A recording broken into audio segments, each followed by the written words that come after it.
Hello, today we have Mo Abudu with us, who is the founder and CEO of EbonyLife Group. So, how do you think African storytelling is evolving globally? Africa storytelling is not just evolving; it has actually evolved. Yeah.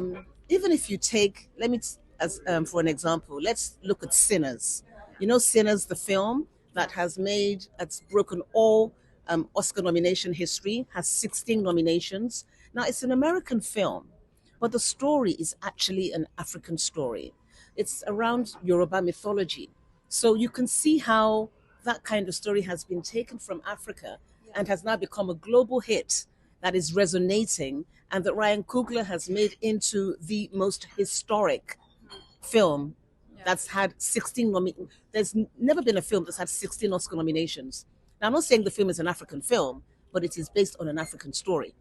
If you look at Black Panther as well, it is based on African myths. So, and then when you look at the world of Afrobeat music and what's going on around the world, all our major international stars are filling up stadiums. It's all part of storytelling.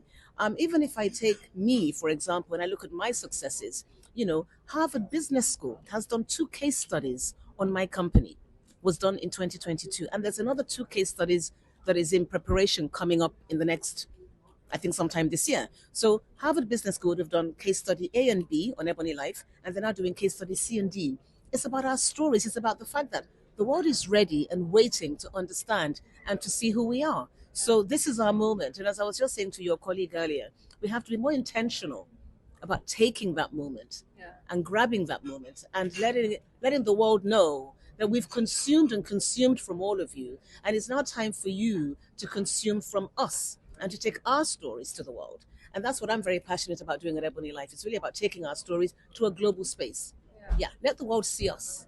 Let them see us for who we are. Yeah. So, do you think that global demand for African content is increasing? Like they're expecting more from you? I think that there's a generation now that doesn't really care where the stories come from. They just want good stories and they want new stories. There has been so much repackaging and repackaging of, the Seven Musketeers or the Three Musketeers or King Henry VIII. People want new stories. And there's a massive, massive treasure trove of stories from the continent that has never been shared with the world. We have over 3,000 ethnic groups on the continent. Imagine what you can do with telling the stories from each of those different tribes. When you look at the different, I mean, today I'm in a sari, right? You Beautifully, look stunning. thank you, beautifully made. But when you look at African fashion, there is so much. I mean, literally every tribe has a fashion statement. It is time for us to package this, to be more intentional about how we take this to the world. Yeah. So, So most probably you are facing certain challenges around there. So, what are their challenges basically? I think we face the challenges. I mean, I say that as a black woman, the biggest challenge I face as a black woman is I have to work three times harder than any other woman in the world because I'm black, because I'm African, and because I'm Nigerian. But you know what that does? That prepares me. That prepares me and makes me even better than my female white counterparts because I'm just more prepared when I come to the party. So I believe that the challenge is that we have to be able to get in the room. Like, I've looked around at this event today and yesterday. I am the only black woman here. I am the only Nigerian woman here. I'm the only African woman here. There must be more of us speaking in rooms and engaging like this. But it is great that I'm here and I appreciate that opportunity. So as I'm here, I'm speaking on behalf of all my African sisters, on behalf of all my black sisters to say we are in the room. So I think part of the challenge is that we must be in the room. We must be heard because we can deliver. We're very entrepreneurial. We're very hardworking.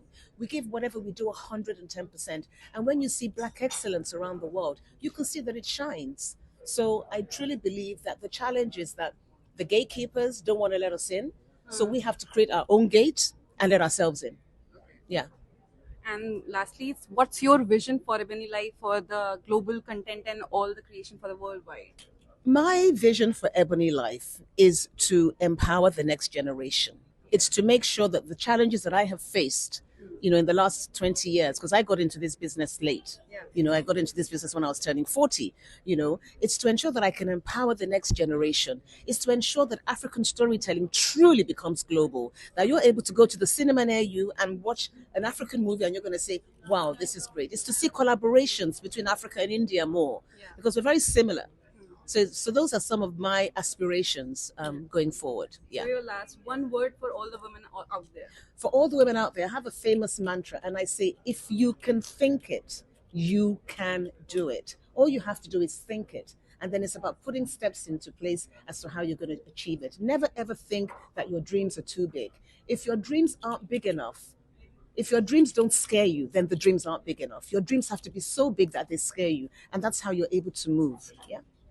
If you like this video, then like, share and subscribe to ET Now.